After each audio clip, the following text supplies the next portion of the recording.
Assalamualaikum warahmatullahi wabarakatuh. Alhamdulillah, salatu wassalamu ala rasulillah, amma ba'da. Kawan-kawanku, sahabat Aris Channel yang dimuliakan Allah Subhanahu wa taala, sampailah kita di hari-hari yang mulia, ya, jadi 10 awal dari bulan Zulhijjah. Lantas, jika kalian pertanyakan kenapa hari ini adalah hari yang mulia, maka insya-Allah kami langsung akan bacakan referensinya dari kitab para ulama, mengapa hari ini adalah hari yang dimuliakan oleh Allah Subhanahu wa taala. Ya, masih ada tersisa 8 hari ke depan, maka jangan sampai Anda lewatkan hari yang sangat dicintai oleh Allah Subhanahu wa taala. Ayul amal ma min ayyamin al-amalus salih fiha ahabbu ila Allah. Ada hari-hari yang tidak ada hari yang lebih dicintai oleh Allah Subhanahu wa taala dibandingkan hari-hari yang 10 al-ashr, di mana Allah Subhanahu wa taala memberikan kabar kepada kita wal fajr wa layalin ashr. Bukan hanya siang harinya saja, melainkan malam-malamnya dimuliakan oleh Allah Subhanahu wa taala.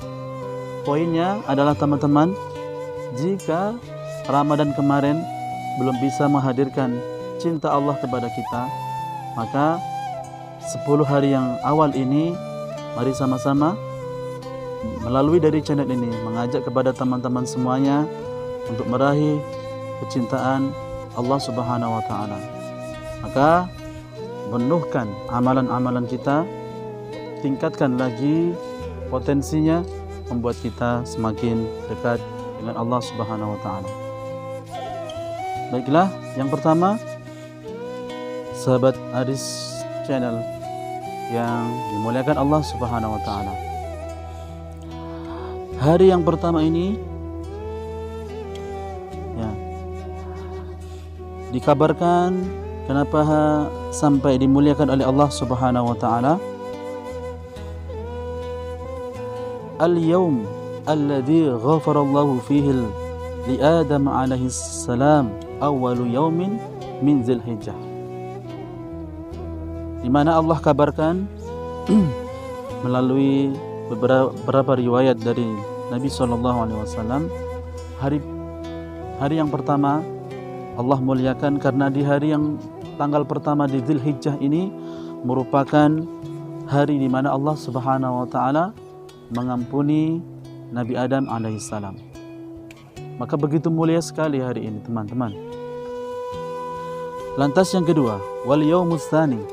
Di hari yang kedua ini, artinya di tanggal yang kedua Zulhijjah, istajaballahu du'a Yunus fa akhrajahu min batnil hut. Di hari kedua ini ada momen kenapa sampai dimuliakan dan dicintai oleh Allah Subhanahu wa taala. Di antaranya adalah karena hari ini di hari kedua Zulhijjah, hari di mana Allah Subhanahu wa taala mengabulkan doa Nabi Yunus tatkala beliau dikeluarkan, ya, ditelan oleh ikan dan dikeluarkan dari perut ikan paus kalau kita katakan sekarang. Maka dengan zikir la ilaha illa anta subhanaka inni kuntu minadh dhalimin. Jadi momen yang tak boleh kita lupakan di tanggal kedua Zulhijjah ada dikabulkannya doa Nabi Yunus. Lalu sahabat yang dimuliakan Allah, wal yaumus tsalis alladzi istajaballahu fihi du'a Zakaria. Di hari yang ketiga Allah Subhanahu wa taala mengabulkan doa Nabi Zakaria, di mana Allah Subhanahu wa taala memberikan ujian kepada Nabi Zakaria di masa tuanya yang sangat renta itu, belum memiliki keturunan. Tetapi tatkala Allah Subhanahu wa taala perkenankan doa Nabi Zakaria, itu ternyata di hari ketiga di bulan Zulhijjah. Wal yaumur rabi' al yaumul ladzi wulida fihi Isa alaihi salam.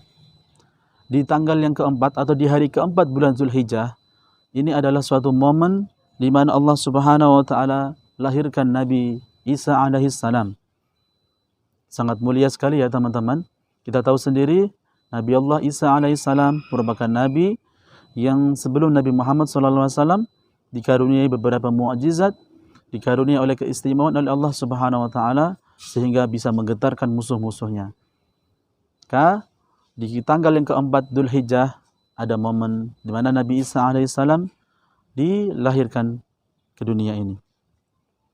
Wal yaumul khamis al-yaumu alladhi wulida fihi Musa alaihissalam. Man shama dzalikal yaum bari'u min nifaq atau min adzabil qabr.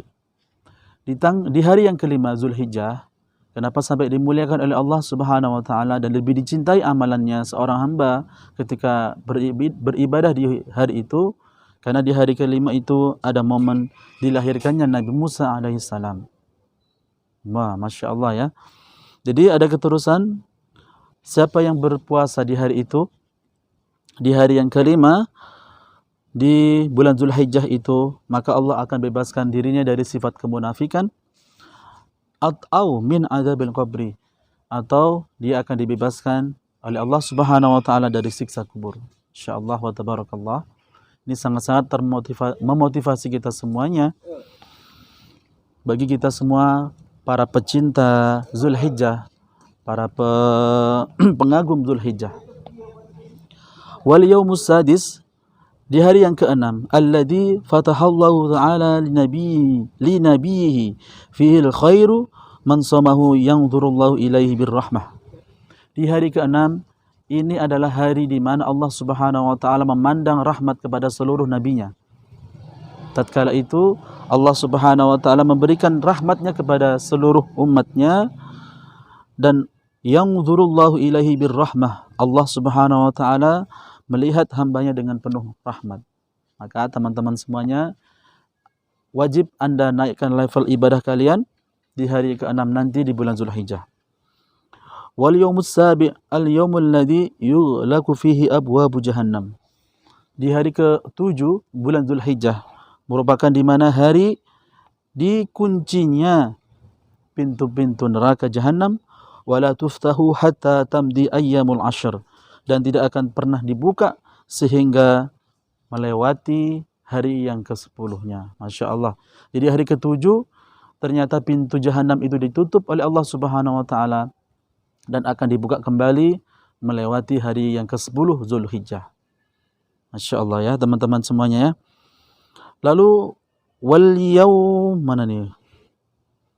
Wal yaumus tsamin, di hari yang ke-8 ada momen apa? Al yaumu alladzi yusamma yaumat tarwiyah.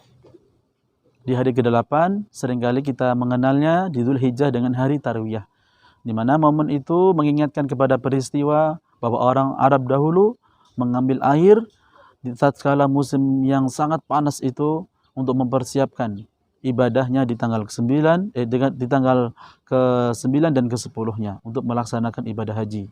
Maka tarwiyah diambil dari kata suatu momen pengambilan air oleh jamaah haji pada saat itu. Maka ada persiapannya puasa tarwiyah. Lalu teman-teman yang dimuliakan Allah Subhanahu wa taala, wal yaumut tasi' al yaumu alladhi huwa yaumu Arafah. Di hari yang ke-9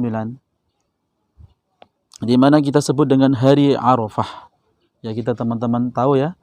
Jadi man shoma yauma Arafah, barang siapa yang berpuasa di hari Arafah, maka yukaffirus sanatil madiyah wal baqiyah. Allah akan mengampuni dosa setahun yang lalu dan Allah menjaga kita dari perbuatan dosa di setahun yang akan datang. Ya, itu makna yang lebih tepat teman-teman ya. Bukan diampuni dosanya setahun yang akan datang, tapi melainkan Allah jaga perbuatan kita di setahun yang akan datang dari dosa-dosa yang dimurkai oleh Allah Subhanahu wa taala. Nah, yang terakhir wal yaumul ashr. Di hari yang ke-10 Dzulhijjah, huwa yaumul udha. Man qarraba qurbanan fihi fa bi awwali qutratin qatarat min dhanbihi ghafarallahu lahu dzunubahu wa dzunuba iyalihi. Di hari ke-10 yang kita sebut dengan hari Udhiyah, hari dari kata adha atau diambil dari kata udhiyah, makna waktu duha dan pengorbanan itu atau hewan pemotongan itu, di mana Allah dikabarkan man qarraba qurbanan fihi, barang siapa yang berkurban di hari itu dengan niatkan mendekatkan diri kepada Allah Subhanahu wa taala, fa bi awwali qutratin qatarat min dambihi, maka setiap darah yang netes ya itu akan lebih cepat ke pengampunan dosanya dibandingkan dengan darah yang turun ke atas muka bumi itu.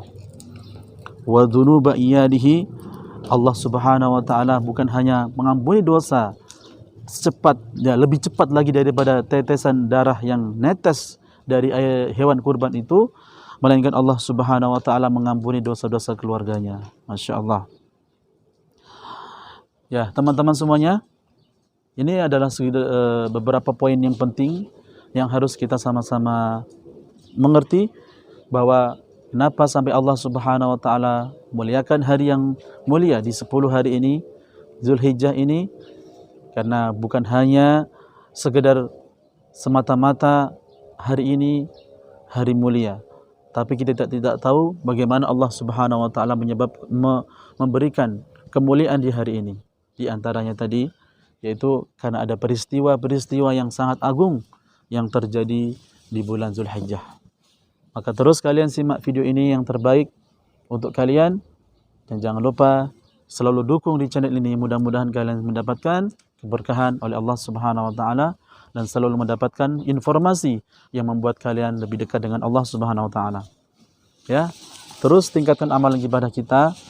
Kalau 10 hari ini tidak membuat kita lebih dekat dengan Allah dan lebih dicintai oleh Allah, maka butuh berapa hari lagi? Ya, ada kemuliaan 10 hari terakhir bulan Ramadan karena ada Lailatul Qadar. Kita kejar. Ada 10 awal di bulan di bulan Muharram yang kita sebut dengan Asyura. Kita kejar dengan berpuasa. Kita santuni anak yatim. Lalu dengan momen ini Allah hadirkan kita di bulan Zulhijjah, bukan semata-mata kita ingin melihat hewan kurban, tetapi Allah Subhanahu wa taala ingin melihat hamba-hambanya dengan penuh kecintaan rahmat karena menaikkan levelnya. Kalau hari-hari yang biasa kita membaca Al-Qur'an 5, 10 lembar, 1 juz, tapi di hari yang mulia ini mari kita tingkatkan. Kalau tidak sanggup untuk berpuasa, maka bersedekahlah. Maka dengan bersedekah akan Allah ampuni dosa-dosa kita dan Allah berikan kita gelar yang menjadi orang-orang yang saleh. Usikum binafsi bitaqwallah. Wassalamualaikum warahmatullahi wabarakatuh.